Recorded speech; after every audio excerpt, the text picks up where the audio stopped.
Let's get started on today's class. Thank you everyone for coming to the live stream. I really appreciate it when you guys show up to the live streams. It makes the class feel more lively. I understand some of you have time zone restrictions and job and schedule restrictions, so you can't come up to our stay up for a 5 p.m. Eastern stream, but I really appreciate for those who are in neighboring time zones when you do tune in for these streams. It means the world. Thank you so much. A couple of announcements. Portrait Studio is still on sale at 50% off on my store. I'll be using Portrait Studio to show you guys some of the more basic lighting scenarios for portraits. Today will be an entire portrait focused day. What to do with a portrait, how to push a portrait, how to make it more realistic, anything you might be missing in your pool of knowledge, technical and theoretical. If you guys want to support me on Patreon, you can do so even if you join as a $1 subscription, or what is it? I don't know. Membership, $1 membership as a watcher. If enough of us join, if everybody on Reddit joined as a watcher, I really wouldn't need to announce Patreon at the beginning of every day, but I am on this campaign for the next 5 months or so to see what happens with Patreon if I announce this before each class. If you want to help support me and end this annoying announcement sooner, join as a $1 patron, or if you're interested in educational material given back to you, initiates and apprentices get a lot of educational material. And then we have the Reddit. So if you want your work looked at, for instance, I'm looking at this piece today. How do I get my stuff on your videos, Istebrak? Go to the Reddit icon at istebrak.com and join as a member on the Reddit and upload your work. Be sure to follow the rules, no anime. And we have pinned at the top of the Reddit the 2019 Holiday Challenge. If you guys want to draw something and have it looked at for our little challenge that we look at in one entire dedicated critique hour due on the last Thursday before Christmas holidays, which is the 19th of December 2019. I will be looking at all the submissions. To join and find out the rules and requirements for this challenge, go to the Reddit icon. It's pinned at the top under the Portrait Studio sale trailer. It is a really, really cool, interesting, high energy illustration. Please read through it. It is very, very fun, and it still is a technical kind of challenge as well, because you have a minimum amount of textures you're supposed to be adding to your illustration submissions. We're going to talk about lighting, we're going to talk about light environment, how to pull off a read, how to manage focal point detail, and color and color washes and atmosphere and mood and keeping the energy high in an illustration. This is everything that can happen in illustration is invited into your submissions, from high energy gestures, open gestures, collapse from one corner into another, controlled or chaotic composition, in a good way chaotic. It's really all up to you, but make sure you're reading through this to get a better idea of what's expected of you, of course. And let's get started. Again, thank you everyone for coming to the live stream. Really appreciate it. So I almost didn't do class today because I'm not feeling very well. And I'm sorry if I do have a kind of like a foggy brain thing happening.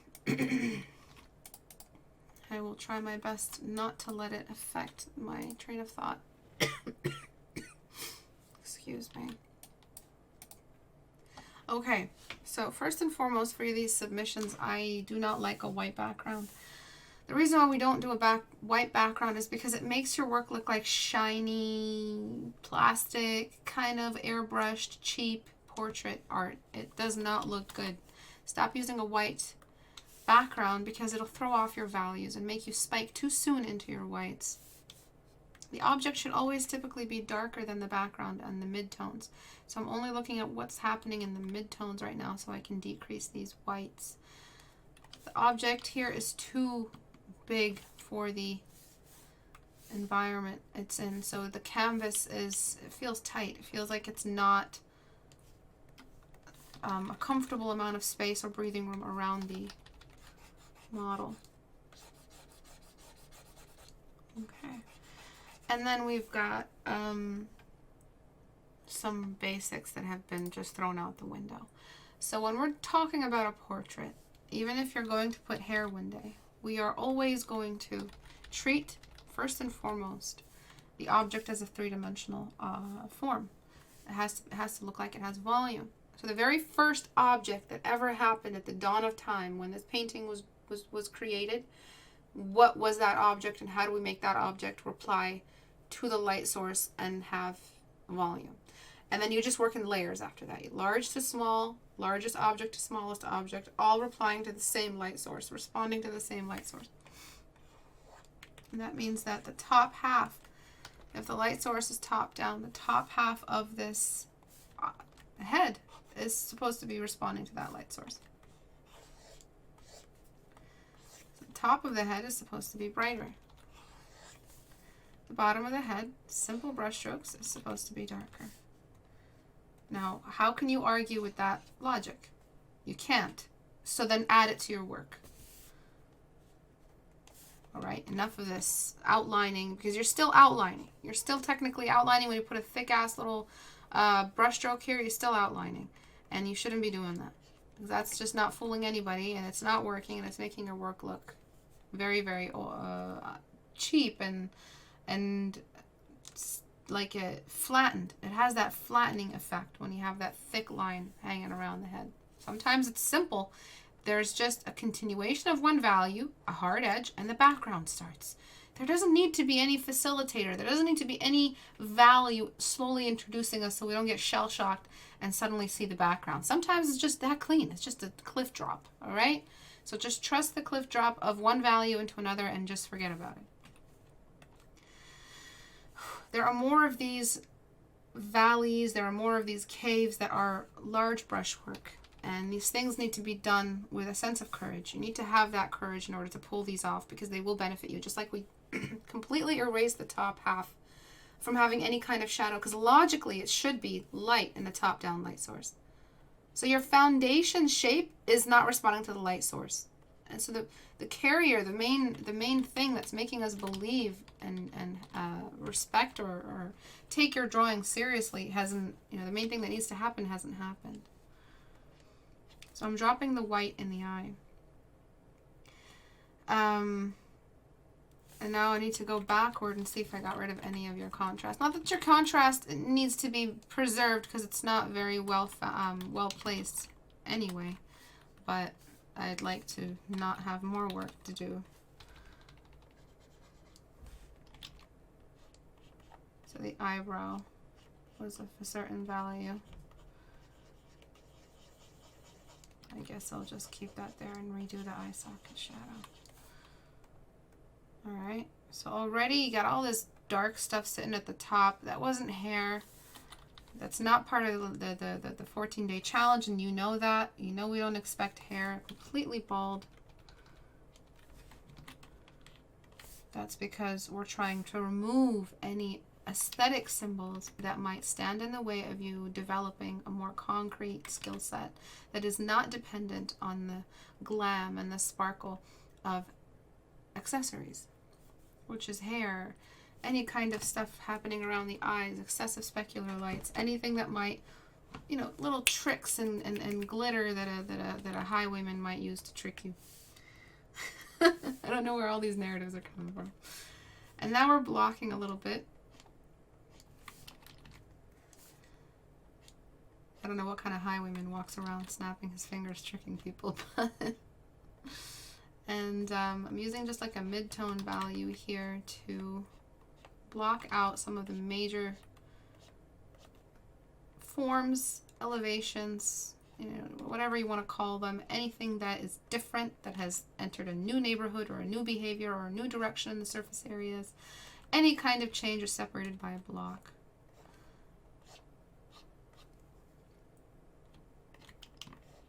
So I'm reblocking. Careful with a super thin bridge line. It's great for female characters, but it's also can look a little bit unrealistic. A more natural bridge is a wider bridge, and I'd rather a more organic character read than a something that looks like excessive plastic surgery or something like that. Alright, so I'm just throwing in one mid-tone here to get rid of that kind of stale look. So now we have 3 basic planes. And now we need to talk about what you're doing here with this eye. So I'm going to try to push it this far. And the blocks that I'm adding right now, they're blocks that are anticipating under eyelid, edge, lower under eyelid, dark circle or an eye bag. And I'm going to cancel out completely this outline. So you are line dependent 100% because you're doing this with your eye. Again, if it's a well-painted eye, it's just a cliff drop. We don't need an extra outline to tell us, hey, this is an edge. We don't need the edge and the outline. Write that back to me. We just need the edge. Right, there are things that are black on the face, and the pupil, pigment, and the hair. These are all things that look black, but there is no natural outline around the eye, and we're not doing makeup. Again, we said no accessories, no excessive makeup. So that's just line dependence. That's you still playing with cartoons. That's you still with a crayon. That's how you guys look to me when you guys use these unnecessary lines in order to fulfill some kind of skill or satisfy some kind of, you know, whatever it is you're trying to represent in your skill set. It just looks like you guys are walking around with crayons. You don't need that line dependency. It's an old dependency you used to have and you're over it. You went to rehab, you watched a couple of my videos, and you no longer use lines to represent form. You can use an edge to sculpt the form. That has been my motto. That's what I've always been saying to you guys. And I'm using a kind of like an intermediary color here between the white of the eye and the lower eyelid value for the waterline, which is an anatomical component in the function of the eye, which is absolutely required. I'm leaving that black line on the upper eyelid because there is a line-like formation in the way the lashes grow. And now we need to talk about this whole mess.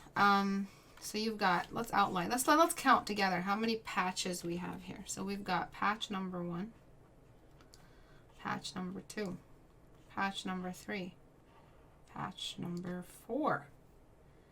So I don't know, unless in the bone structure of the human brow bone. So we got a skull. Unless there's like all these little bone spurs that we have naturally in the human structure, there should be no reason why you have these patches everywhere. So what are these patches a representation of? Messy, directionless blending. Hover blending. You're just guessing. You're just pulling values out of thin air and placing them down with a soft brush. Because it's soft brush, it makes things look acceptable. Not necessarily with finesse either. It's just acceptable. And you've just gotten away with these, or they've just looked halfway right to you.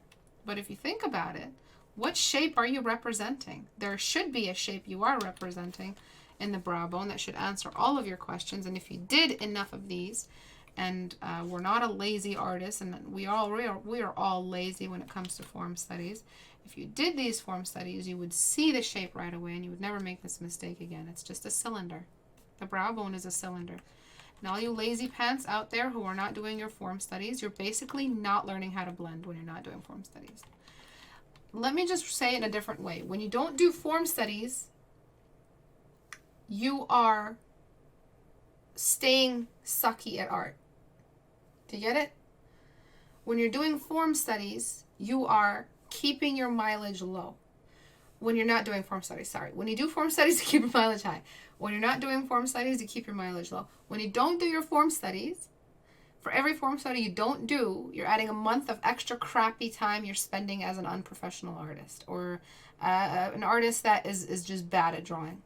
You're delaying your professional career by a month, let's say. I don't know where I came up with that number. Let's just imagine it's like that proportionately. For the amount of form studies you skip, that's how many years extra or months extra or however many you skipped, you're going to stay a crappy artist.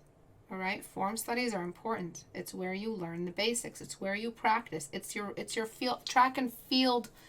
It's your field. It's your track. It's your treadmill. It's where you train. It's where you're doing all of the work. If you're going to wait until the next time you draw a face to get some mileage in, the face is only going to slow you down because it's shrouded over by the subject of face. The word face is going to scare you, and it's going to slow down your progress. When you remove face and remain only with the object, which is the basic building blocks of any portrait, is just a bunch of geometric shapes, and you only study those, you will be able to recombine all these shapes eventually and draw a much better face. Okay? So start doing your form studies, because it's the reason why this artist, because they're not doing enough or because they're still new, have all these patches everywhere. What were these patches for? What were they? What anatomy were they? There was no anatomy there that they're representing. So every core shadow is deliberate. Every core shadow is a reflection of a geometric object. And because it's a cylinder, it's got one value that sits. You know what? No, I'm going to straight up blend this, treat this as a cylinder. I'm going to grab this entire section.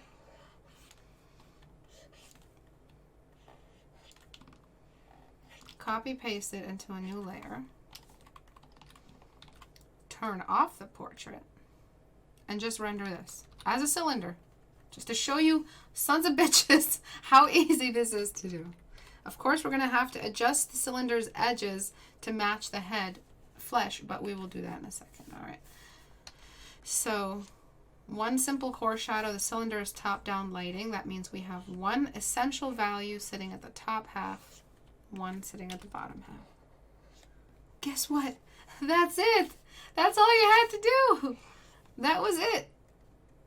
Because this conforms back into the forehead, and because this conforms back into the inner eye socket area, and because this also moves back towards the face, I'm going to just feather those edges out.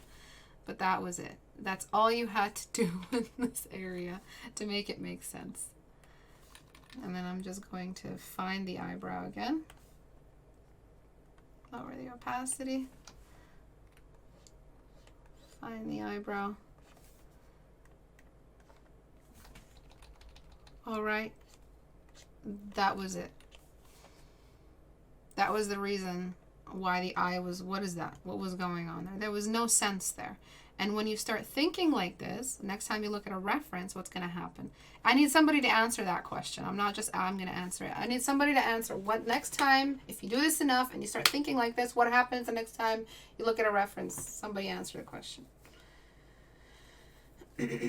Welcome, Miguel. Thank you for coming.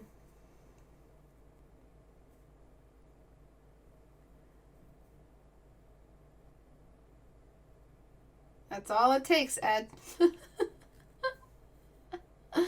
Exactly. You don't fly a plane without going into a flight simulator first. Exactly. So what is the answer to my question? So we're basically just feathering the edges of this. I'm just using my smudge brush. Also on sale at the moment if anyone's interested in using it. I've always recommended smudging as a superior form of blending, and not just because I sell smudge brushes, but because I've always used smudge brushes. You start to see references in their geometric forms rather than the symbols. Beautiful answer, Kroglodyte. Beautiful answer. That's the name of their thing. I'm not mocking them. You can see it as shapes and define the parts. You see forms automatically. You can identify shapes easy and find the core shadows. Yes, yes, core shadows. Keyword, core shadows. That's how things look like things with their core shadows. You'll be able to break a reference down into blocks and forms, and it'll be just like another form study. Excellent. Will you be able to see the geometric anatomy? You will be able to see the geometric anatomy of a reference. Excellent. Always look for geometric shapes. And there's only so many. It's not like 1,000 different ones that constantly manifest in different instances across the dimensions of the world. No, it's a couple cylinders on the forehead, a big eyeball for the eyeballs, a rectangular or triangular prism for the nose, a big old sphere for the head, a couple of spheres for the chin, 2 cylinders for the upper and lower lips, and that's it. 2 cylinders for each lip, and that's it. Okay? That's it. So what's stopping you? What's stopping you from doing a couple cylinders a week? Do you want to know why my students in private practice improve so quickly? Because there's zero escape. It's a vacuum. My classes are a vac. There's no escape from form studies. It's boot camp form studies. It's constant form studies. Every single homework batch, whether or not they're observed in class or critiqued, you will always have form studies, no matter how good you get. Unless you're assigned one really, really big illustration project, and I don't want to distract you by adding form studies, and I already know you're good at form studies, I won't assign them. But every class has form studies assigned to them, okay? So there are a couple more of these spherical, cylindrical moments where if we break them down and cut them out of the reference, we can clean them up. So let's do that with the eyeball. At the end of the day, I do have to treat all of these as one big face, though, because that's what soft brush is for the final polish. All right, so we're basically selecting this. You know what? I'll keep it one big circular-esque shape, and then I'll cut away at it. I'm disabling that. All right. I wonder if I'm going to, all right, I'll do it.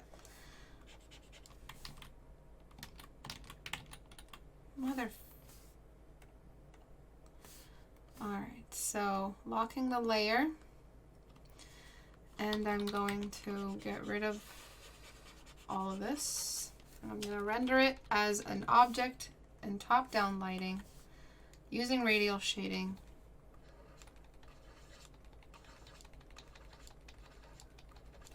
Okay, done. We're done. I am going to go back and delete and find our detail, which I don't feel like repainting at the moment. And we will have left behind, and I'm basically just deleting away at the window of the eyelids. We will have left behind a realistic representation of what happens in an eyeball. And I'm going to just darken it because I kind of spiked out too high. And top-down lighting. All right, so we have focused elevation on the upper part of the eyelid. The eye drops into shadow on either side. And I'm just going to adjust again around the detail here. Really, really clean blending, all led by our radial shading techniques. There's no more patches. It's not patchwork. It's a gradual rise upward. So when I said we need to start blending things together, well, unfortunately, we aren't androids. We're not pieced together with plates, so we do have fat everywhere, packing everything. And that's something androids don't have. So we aren't just plated. We have fat in between things, stuffed into nooks and crannies, just padding and insulation. So this fat cancels out a lot of these folds. So we have a couple of patches here, a lot in here, a lot in this area. We do have a fold for the lower eyelid. We have a lot of fat on the eyebrow, or in between the eyebrow bone and the eyeball. Sometimes we have a hooded eye there. We have the temples, which kind of lead a shadow and stop that shadow from bleeding into the temple. So we have this big shadow patch right here, and that's the other geometry. It's not so much the cylinder that we painted for the brow bone, it's the temple coming into play, which stops the highlight of the brow bone from entering these areas and staying mostly on these areas. We don't always have a perfect circular shape for the eyelids or the eye socket. Some eyes do have that, and that's why we call them pretty eyes, because they have a more uniform shape. Not every eye has a squint or a natural squint to it that makes it beautiful. Some of us are ugly. And I never recommend expression for portraits because it is your default in your 14-day challenge portrait studies. So better not to have any expression at all. Though the smile is adorable, I don't recommend it. I recommend you learn how to paint a face and make it work without any expression, saving you from your crappy art.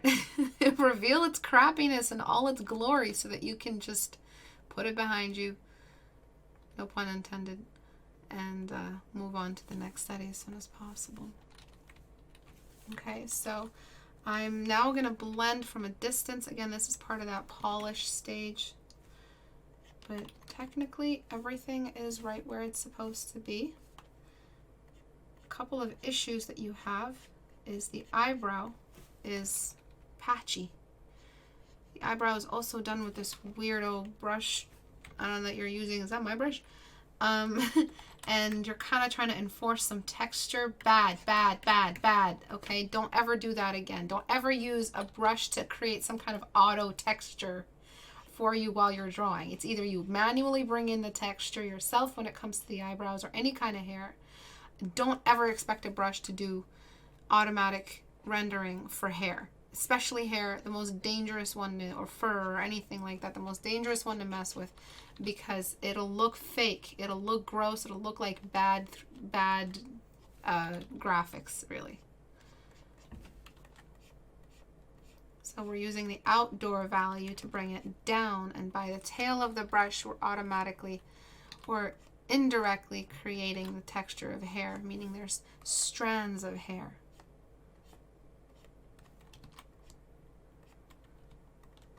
I have a couple of those brush strokes over here, and again I'm using the outside value to lead the value down and the outline of that brush. So that's my number 2 blocking brush, is what's creating the texture of that sparse hair that grows at the start of the eyebrow.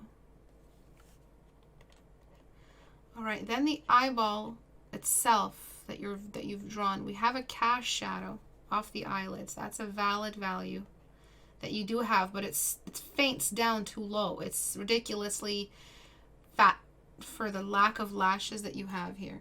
So it's made the eyes look like they're bloodshot, and really you just need a clean cut for that eye line, not eye socket shadow. Did I say eye socket shadow? I meant eyelid lash line shadow. That's just the lash casting shadows down. Then we have a cast shadow for the eye, a core shadow for the eyeball itself.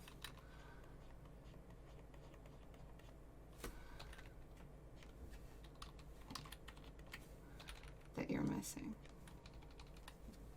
This is called sculpting. Sculpting, what is it? We use clay to make things look like other things. While we're sculpting and making the clay look like a thing, the world automatically blends and shades that thing that we've rendered according to its geometric value. So we're sculpting an arm. The world automatically gives the cylinder that we started off with of that arm that we're sculpting with clay, actually physically sculpting it. The world automatically gives it a shadow.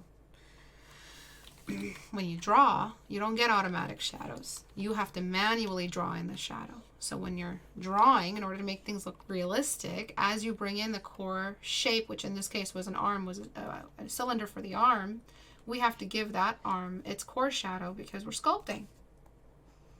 So when someone says, what does it mean sculpt more and draw less? It means that you're just basically observing everything through its core shadow, through its very first core shadow as a geometric object.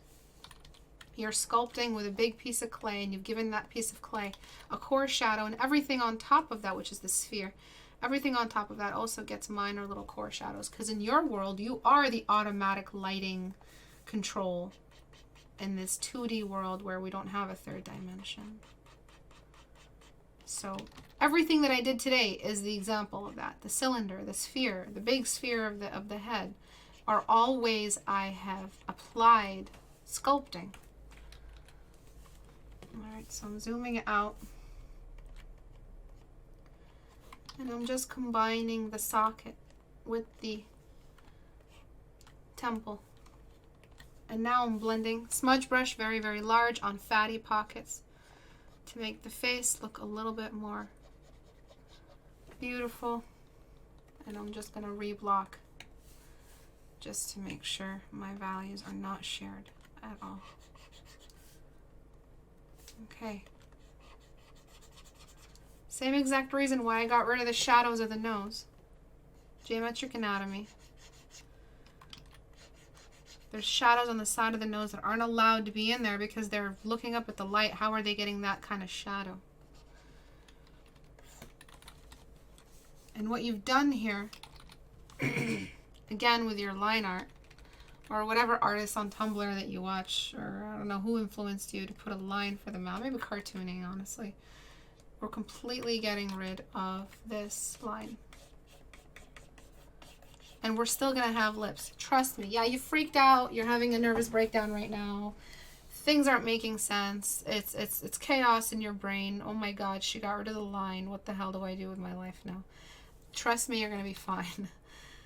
One big thing I want to show you guys before I get to the mouth, and I want this to sit, I want this to freak you, I want you to be uncomfortable, is the nose shadow. Before I get to the mouth, I want to talk about the nose. The nose shadow that you guys do on your portraits is ridiculous. You guys carry that nose shadow down to the mouth and like it's a Hitler mustache or something. The nose shadow should be a little bit more moderate. It should be a little bit more middle ground. Because if a nose shadow really did extend that low, look at what happens with the eye socket shadow. This is Portrait Studio. This is what's on sale right now if you guys want to grab it for help, to help you with reference generation, or just to help you with your 14-day challenge to build an entire scene. I've talked about it in many classes before, but it's on sale on my store at istebrak.com.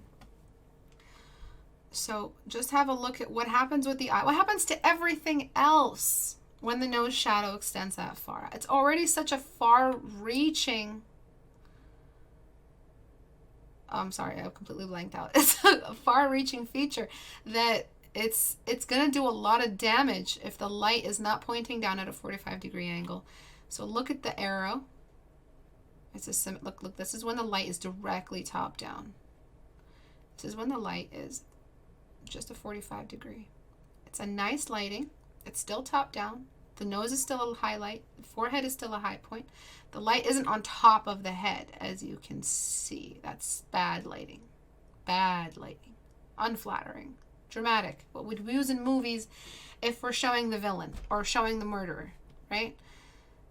This is what we use to show everybody else. This is the natural way we see people day to day. It's the sun above us at an angle. It's how we've always seen other people since the dawn of time, since the sun was in the sky.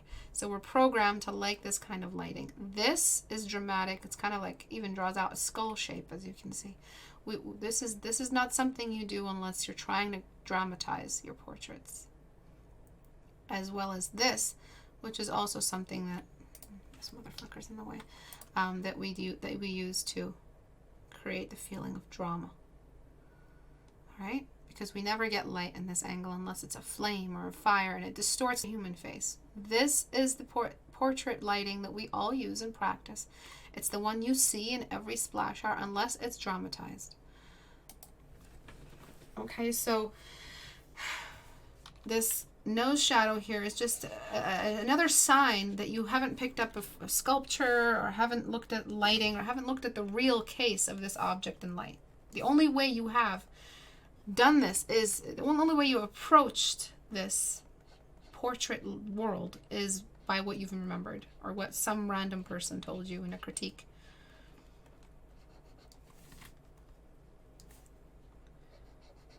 I'm in a bit of a shadow here. It's not working for some reason.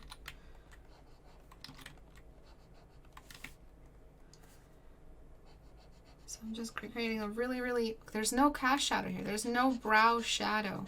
So there's not going to be a long shadow. I'm just leaving everything medium. And the nostril hole, as well as the lip corners, are radial shades, meaning that they're a gradual movement up. They slowly, and I'm not covering radial shading today. It's just too much to cover.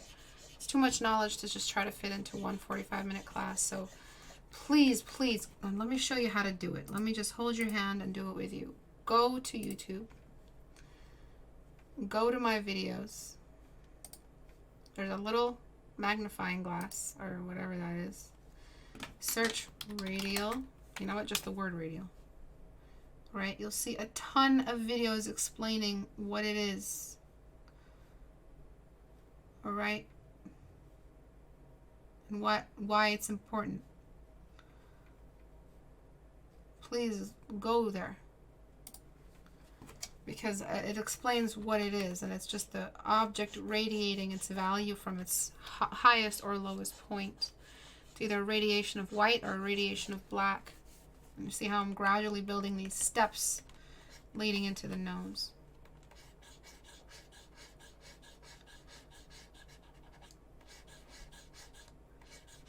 All right, and all you gotta do, smudge brush and blend. We're using smudge to blend on a low strength, because that's how we do things traditionally. We're trying to stay as independent as possible from eyedropper tool. Just to show you, it's a simple reorganization of value. Gradual introduction of black or white. So it's not this black filled in whole cliff. Just this complete drop for the nostril. It's gradually climbing up the septum.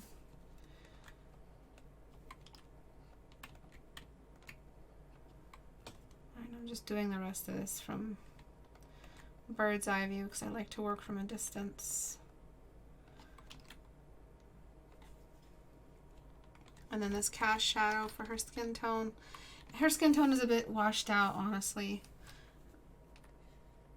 I'm not going to talk about skin tone for too much today, but I'm trying to just paint one half of the face, one eye, and then paint the rest of the face. Alright, one more magic trick when it comes to the beauty that is the cylinder. Before that, I'm going to just, now that the mouth is out of the way and there's no lines to freak me out, I can have a fearless brush stroke move across the painting to generate that core shadow. That's so important. Alright. Before I do that, I'm just going to reestablish some kind of high point up here at the top of the head and the forehead. The head's too small. Cranium's a bit short. That's because your canvas was so tight before. A couple of highlighters. Wherever we have wetness, I'm placing in a pocket of highlight.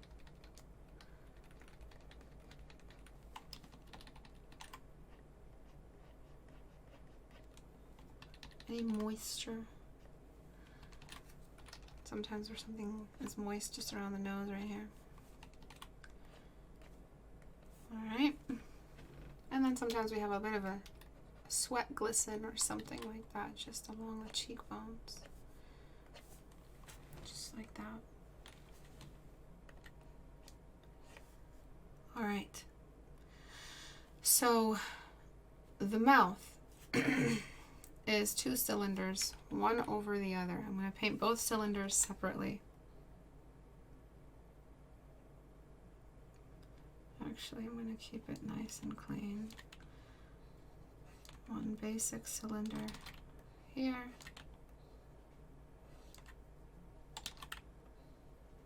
Right, that's cylinder number 1.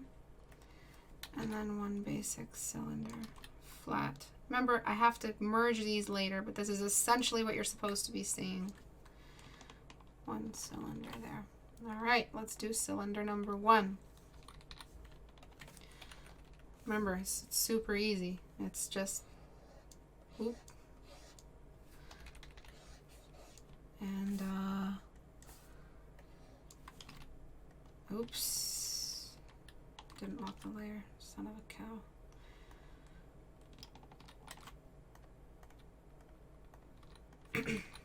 So, boop and boop. Alright. Very nice. And then we're gonna, oh God, Jesus. We're gonna boop number 1 and boop number 2. And that's it. Nature finds a way. All right, and we want to blend. We want to still blend it along its cylindrication. Okay, boys and girls. So it's going to look a little funny, but we did select it from the portrait.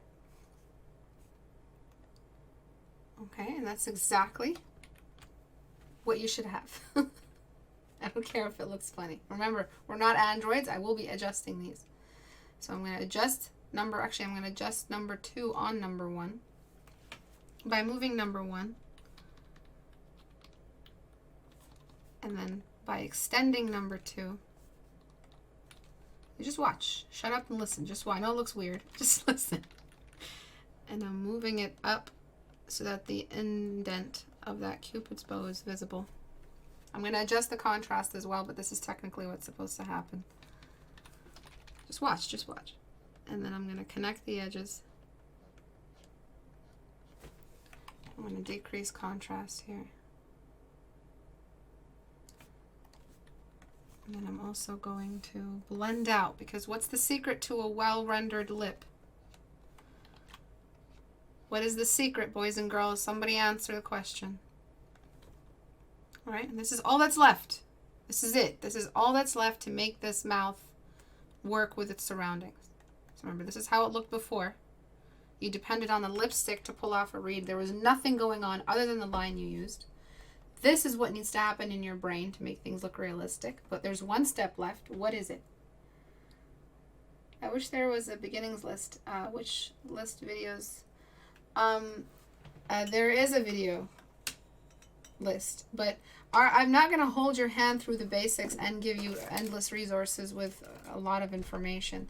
I don't know how to make a 10-minute video. I'm sorry. Okay, so you're going to have to deal with that initial pain of things looking a little bit overwhelming. But I promise you, the fundamentals, you can count them on your hand. There's not a lot of them. And you'll be able to get through it. But there is a playlist of how to get started. A well-rendered lip is an under-rendered lip, which also means a well-rendered lip is an, what's the word?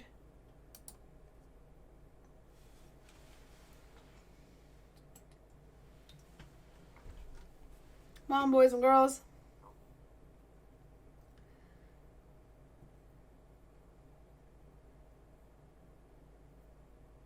I'm waiting. There's a lag, and with the new YouTube stream format, I think there's even more of a lag. Did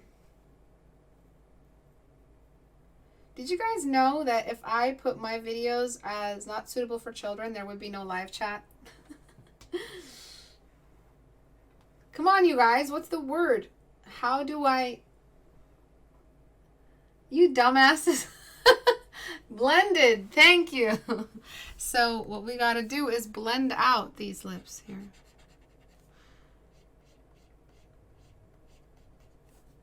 Okay, we're blending them out. We're blending out the upper lip and blending out the lower lip and merging it down. Remember how I adjusted the tail end of that cylinder? This is what I'm doing now. I'm combining the shadow of that lip with the shadow of that jawline. See that? All right, so that's lower lip. We're keeping some of that edge though, because the lip does fold forward on top of the chin. And we're merging that down. So now we have a really nice lower lip structure that has a cylindrical core shadow intact. And then we're blending this bad boy down.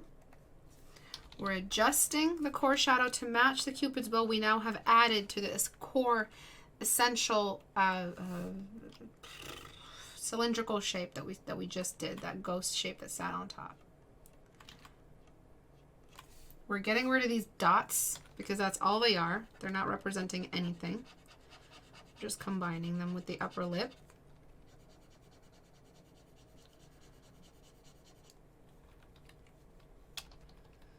And then there's one more anatomical requirement that's outside of the cylinder law, which is that the upper lip is just a bit darker than the lower lip.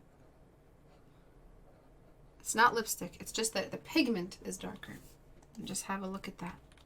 It's done. We're sculpting. And here's another thing. The cylinder of the upper and lower lips actually extend way outside the typical outline of a mouth. We see, if we look at it, the cylinder of the upper and lower lip all the way out here.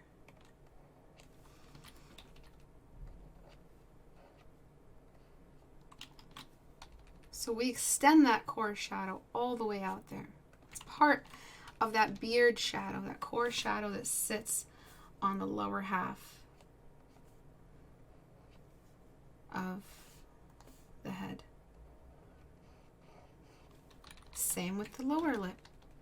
We're extending the upper lip. It's not just core shadows, it's highlights too.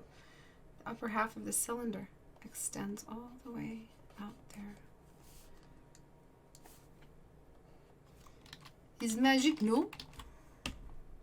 It's like magic. So now all we're missing are our beautiful dark spots. Yeah, there's not enough contrast, Istebrak. Something feels off. You're crazy. You're just a crazy old lady. You have no idea what you're talking about because I don't see a lip yet. All right, so the reason why we don't have enough read here and it looks a little bit melted is because we're missing one really important thing, which is the dark spot. And it's the dark spot that we've had this entire time. We used it for the nostrils. We used it for the eyes. We need that necessary amount of contrast that every face has, or every major hole or cavity has, or pigment, which is the dark spot, that crevice that happens at the edge of every mouth. And I radially dropped my values. But I have to delete some of it because remember the cylinder extends far.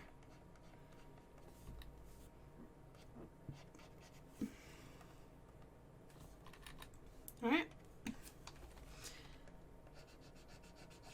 So I hope I've shown you exactly what's left in your journeys. If you are experiencing some kind of crappiness in your art. You thought I was going somewhere dignified with that, I hope. No. If you're experiencing crappiness, cramping, diarrhea, constipation, or anything like that in your art right now, it's because you're not sculpting. There's some kind of line dependence that's happening. There's just something that these symptoms are coming from. It's most likely the heart disease of the art world, which is line dependency. All right, there's another little thing left, and bear with me. It's the radial shading of trenches, which is line formations that only look like lines because we're just zoomed out. And they are on the eye socket line and on the lip sitting. It's the line of the lip that you initially lined out. So I radially drop towards the edge where the upper lip meets the lower lip, but I'm deleting under that line. I just need to show how it slowly turns into a pit or a trench, a very long trench.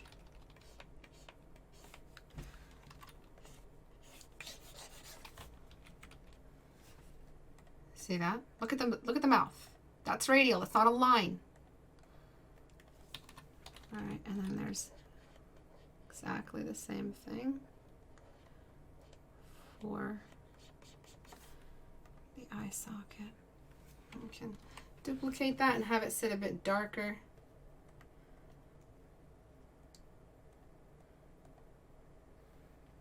All right. Everything happened while you guys were watching. The only thing left is whether or not you're paying attention, whether or not you're taking this seriously. I just gave you the reason why your art sucks. I just told you why your portrait isn't working. Right? And if that word sucks, hurts too much, it's because you're too attached to your work. It's like the little thing I use. It's like the thing that the doctor uses to test your reflexes on your knee. The word sucks is what I use to help you discover your reaction and your current reflexes to that word and what they represent about your psychological environment when it comes to emotional or psychological attachment to your art. It's stopping you from getting better. This is all about greatness. We're all trying to achieve this greatness, all right? And our own psychology, our own emotions are standing in the way of achieving that greatness because at the end of the day, one of these days, you're going to realize I need to remove emotions because an emotional response equal and opposite to what was just said to me is unrealistic, and it's hurting me. It actually is making me sick. So I have to, one point or another, just not give a damn anymore. And in order for me to close this mileage gap, I have to bring out more, an inhuman amount of dedication to this field.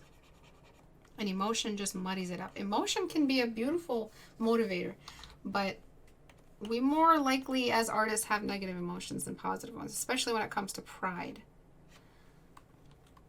And I'm sorry, it's unusual, it's ironic. In order to have the glory of being a great artist, you have to get rid of the pride. That's why so many professionals are so damn humble. They had to kill themselves. They had to kill their pride to get where they are. They had to destroy themselves and build that skill set out of that. So now I'm using a soft brush to gently bring in this fog on the lash line. The background is still so friggin' light. I'm not even sure if I darkened it from where it was before. But let's take a look at the before and after. If you want to start your 14-day challenge, do it. It's a grayscale front view bald, just what you see here, for 14 days in a row. It can be 14 episodes. It doesn't have to be every single day, but ideally it's every single day. But the absolute requirement that you can't shake on, that you can't be malleable with is, or I won't be malleable with, is that you get a critique for every submission of those 2 weeks of drawing a portrait every day or every other day. You have to get a critique, because that's part of us breaking down that pride and that emotional attachment to your work. You have to enjoy getting annihilated. Alright, so in order for this before and after to be effective, I have to shrink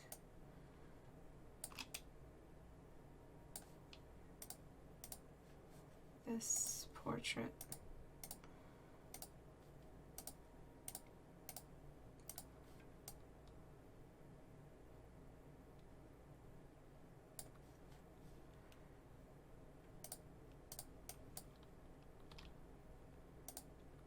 Yeah, it was even lighter before.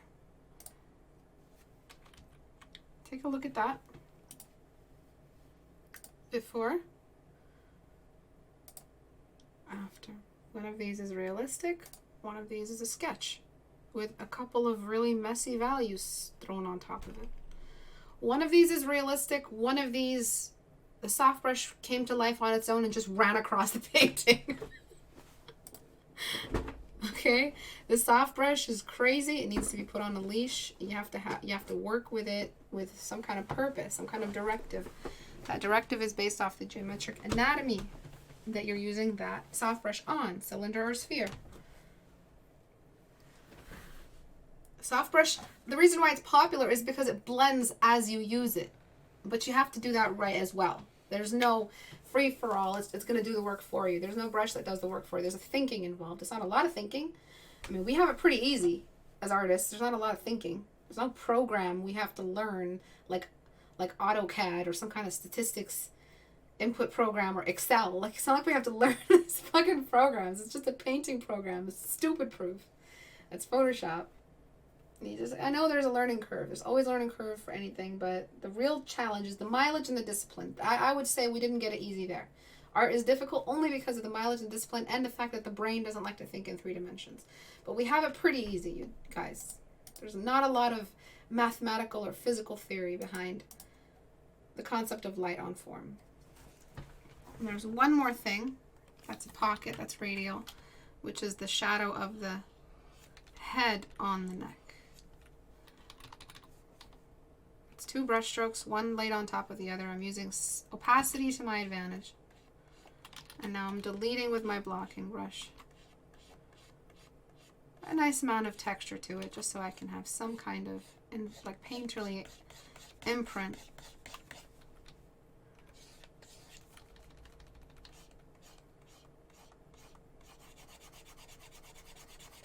Background still light as hell. Bad. We definitely do need a shadow there. And I'm zooming out to assess whether or not my value is in the right spot. And Portrait Studio shadow runs pretty low. But I'm gonna take some liberty and just cut it off a little earlier. A little earlier. I'm not doing something cataclysmic here.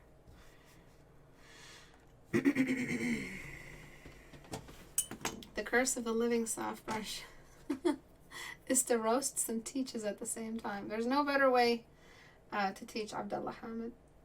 I think it's better to use a hard brush and smudge to blend. Yeah, but it's not good to depend on one specific tool group. It's good to branch out and find what other brushes offer. Eventually, you'll build your own brush sets. Don't tell that to the art directors. I won't. So before, after from a distance, before, after close-up. The contrast you had was blinding.